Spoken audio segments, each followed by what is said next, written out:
This is Al Brooks, and this is my price action trading course.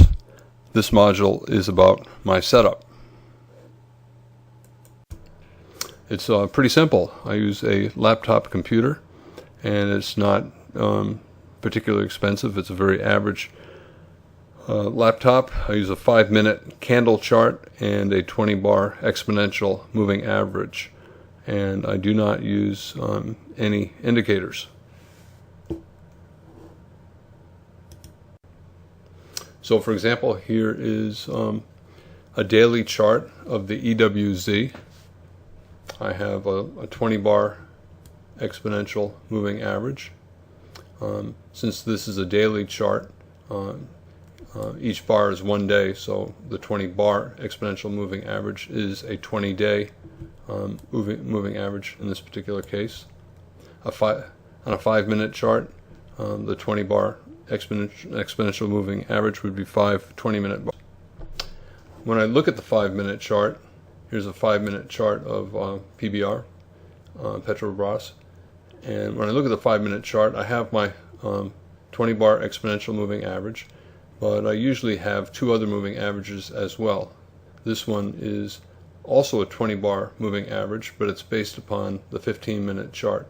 So in other words, it's based upon 20 15-minute bars, and this other line is also a 20-bar exponential moving average, but it's based on the 60-minute chart.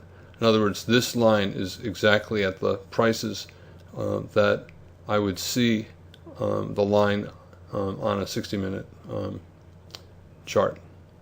So it's helpful. So here you can see the market is forming a double top at the 60-minute moving average. So if this was a 60-minute bar chart, this would be right at the 60-minute moving average. I keep my blinds closed. I don't take calls, and I don't watch television. Occasionally I'll get a phone call from one of my daughters or one of my sons, and I'll take that call, but otherwise I don't take calls. And I ignore the news. I ignore the pundits. I know when there are reports at 7 o'clock or an FOMC report, and when the reports come out, I usually do not trade, at least for several seconds, maybe for several minutes. I don't care what the pundits say the report means. There's going to be a bullish case and a bearish case, and they're going to put one pundit on, and that pundit will be either a bull or a bear, and that's not telling me what the 200 or 300 firms on the who are trading aggressively think that the market is doing in response to the report. The only way I know how the market thinks the report is by looking at the charts. Pundit on television is only giving me one side. Also, I don't want any distractions, and I don't want anybody else's opinions. I just want to analyze what's going on myself. And I'm also very focused when I'm. What's my job? It's simple. It's to take money from other people's accounts and to put it into my account. And we're all playing the same game. We all, it's no secret. Everyone's trying to take money from everyone else. Goldman Sachs is trying to take money from Morgan Stanley. Morgan Stanley's trying to take money from Citibank. Hedge funds are trying to take money from everybody else. That's just the game that we're playing. I have a 60-40 rule. And sometimes on television you'll see someone insisting that the market is definitely going up or definitely going down, or some report is definitely bullish or bearish. Nothing works all of the time. Everything works some of the time. Most things work 40 to 60% of the time. So I think we live in a world where the probability is 40 to 60%. And Alan Greenspan once said that he was very proud that he was right about 70% of the time. So here he is, the chairman of the Fed, and he's making the rules and he's controlling the game, and even with that he could still be right only 70% of the time. So most traders are going to live in a world where the probability is 40 to 60%. If you think something is higher than that, you're probably wrong. If you think something is less likely than 40%, you're probably wrong.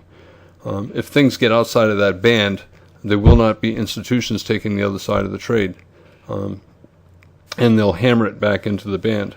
Remember, the market stays pretty much in balance. There'll be an equal number, or approximately an equal number of institutions on one side as there are on the other side. And if the market gets too heavy on one side, it will regress toward the mean. Whenever someone says that he has something better than 60-40, there are certain pundits that they put on television who talk with certainty that something is going to happen. I never believe them. Whenever a person is that certain or confident, he is not honest, and he's out there selling something. Perfect trades cannot exist because there has to be institutions taking the other side. And if something was perfectly right, that means the other institutions would have to be perfectly wrong. And since these institutions are pretty much balanced on both sides, it would be impossible for that to happen.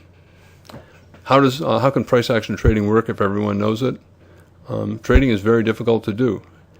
Even when you're very good, your margin for error is very small, and every mistake works against you. The best analysis is right only about 60 to 70% of the time.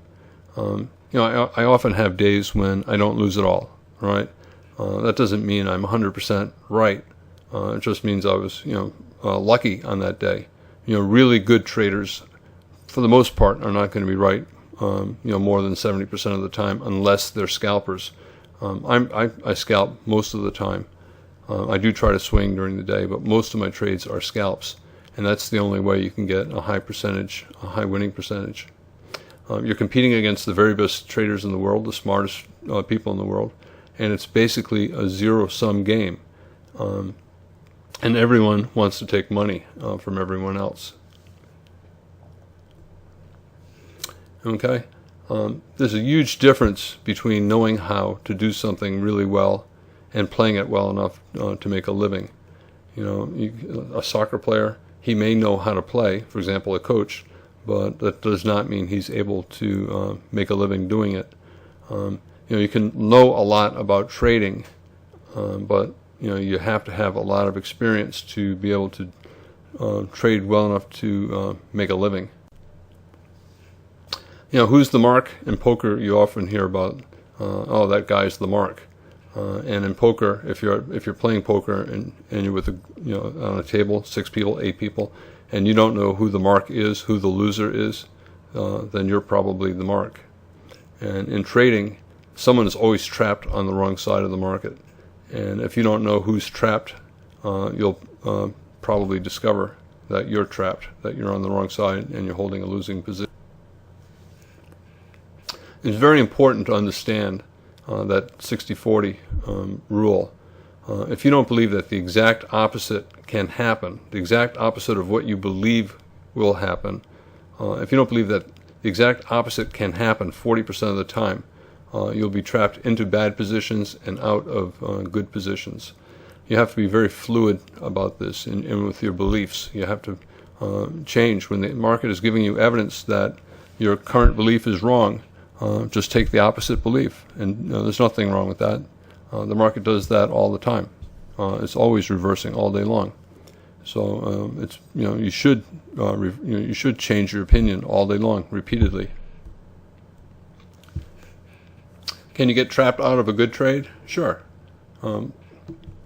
Here's a strong bull trend, right? And then you got several strong bars, and some bulls would have exited below this strong bear bar, especially since it's the second bear bar. And if you were one of those traders who exited out because of all these bear bodies, and then you see a potential buy signal, just get right back in. If you get trapped out, of a good trade, you just get right back in. You don't feel embarrassed about it.